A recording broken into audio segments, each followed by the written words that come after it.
What's up everybody, welcome back to another episode of Outlawed Motors, and today is all about the Mini and installing this beautifully engineered Valvetronic exhaust system.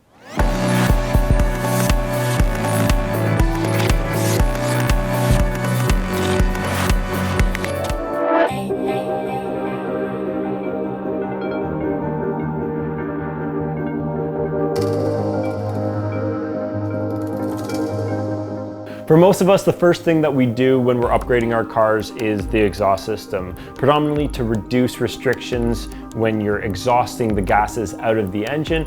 And for turbo cars, it's to reduce back pressure to get all that turbo goodness working to its full potential. Now, I'm incredibly excited and honored to work with the Cargraphics guys because they are the real deal. They make incredible systems, everything from my 3.0 CS, which is the coolest car and the best one. So when I found out the Cargraphics team makes an exhaust system for the Mini Cooper S, I knew I had to work with them. And not only because of their incredible craftsmanship, but for their exhaust valve control system that varies your airflow based on your throttle, or you can just have it wide open. Now this is an ideal time to put the exhaust in, given that the engine's out, so I can get right under the car and don't have a lot of restrictions. I'm gonna give it my best shot. Hopefully I don't screw up. It's an exhaust system, so what could go wrong? But I don't like being under cars, so let's see how this goes.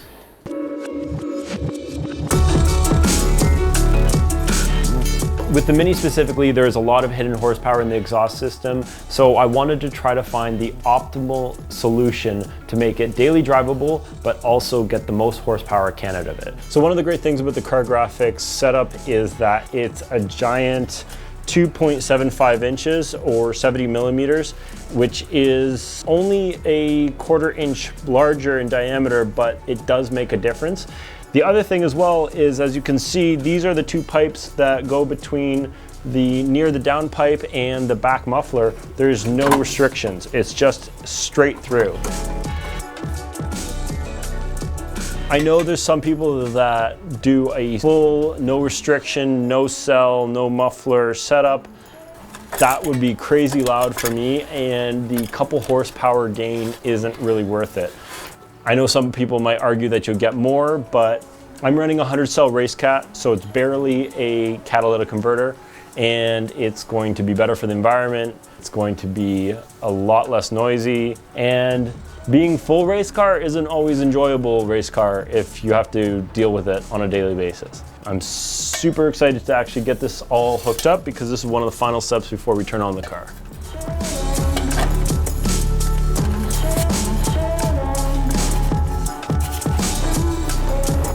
We have decided that reducing as much back pressure as possible will be optimal for my system, given that we are working with a heavily modified engine with forged pistons and rods and new camshaft and a massive 47 millimeter turbo, if not a 51 millimeter turbo. So we want this exhaust system to breathe as much as possible.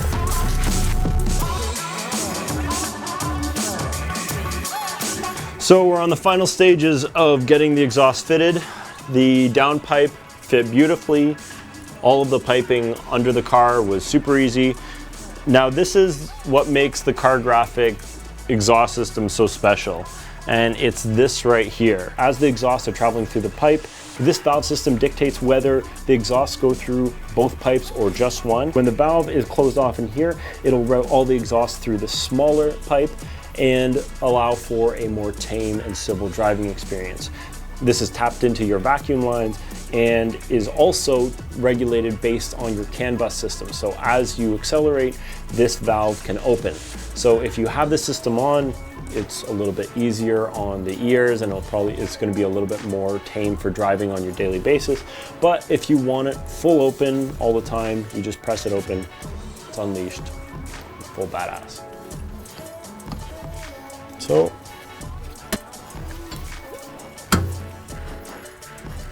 once the exhaust is mounted, make sure that the fitment between all the exhaust pipes are nice and tight so that there's no exhaust leaks. Last thing you want is to smell exhaust fumes coming from under the car or any unnecessary noise.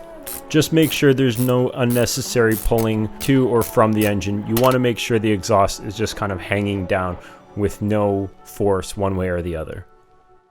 Now, I've never installed an exhaust system before, let alone a valve system, so this is going to be interesting. But the principles of how it works are pretty straightforward. You use a switch that either keeps it on dynamic mode or full out that sends a signal here, which then sends an electric signal to this valve system, therefore puts pressure on this valve area that opens up the flap, which is nice because when I'm daily driving it means that I can have it on dynamic mode, and so when I'm going on low RPMs, it'll make the system quieter, and when I want to go full out on the track, I can have it wide open with a click of a button. To get the valve system to work properly, I needed to run lines from the vacuum pump connected to the engine bay through the cabin and connect it to the valve actuator on the exhaust. Originally, I used barbed connections and hoses, but I ultimately decided to go with a push-to-connect system because it's easier to assemble and disassemble if need be, and a far more reliable solution to reduce the chances of vacuum leaks. As great as push-to-connect systems are, you still have to be careful running the lines that you don't have any bends that could pinch the lines, as they are a little bit harder and a little bit more fragile. That being said, if you run them correctly, they are a far more reliable setup than running standard rubber hose. So the next step is to run the boost line to the solenoid controller that will actually send vacuum to open this valve or not. It's connected between a reservoir and the computer, and then that hooks up to the front. So I'm gonna run this through and see. Now, you do have to make sure that you do have this area heat shielded.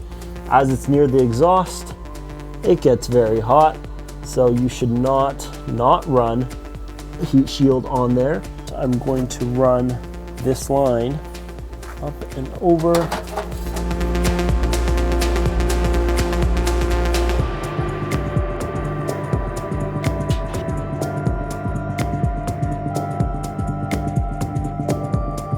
Now, originally I had my amplifier back here tucked away behind the interior panels. However, I didn't really like it there because once I realized I had taken off the interior panels, it wasn't really secured and it's a little bit large. I might end up actually replacing it sometime soon, but I also didn't like the positioning, so I'm placing it under the passenger front seat. That also allowed me to route the lines for the exhaust system right in the same position as where the amplifier went. So that's really convenient for me because I have the whole electronic system that actuates the valve as well as the reservoir placed here. I also use the DB gasket from Heat Shield Products behind the reservoir so that it's not going to rattle or make any noises, as well as use some electrical tape on the metal mounting for the solenoid or whatever this is called to hold down everything and reduce vibrations. Now we just have to run the lines. As I had mentioned previously, I originally ran the lines with barbed fittings. However, I did switch it for a push-to-connect setup. It's really a matter of preference. Barbed fittings will work perfectly fine as well. So I'm going to try to position the hose in a place that's not going to get pinched, ideally under the wires. This probably makes the most sense. We can go back to its original. To make the system more responsive and reduce the chances of vacuum leaks, make sure you install Cargraphics check valve that they supply. Since I was running a push-to-connect setup, I made my own check valve that works with my system. Make sure that you are running the check valve in the right direction, otherwise the exhaust won't engage. The check valve can be placed between the engine and the reservoir, closer to the reservoir side. I can't wait to hear the full badassery of this exhaust.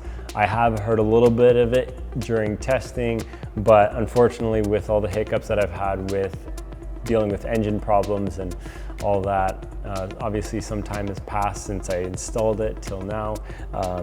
I can't wait to actually hear it in its full glory when the engine is fully up and running.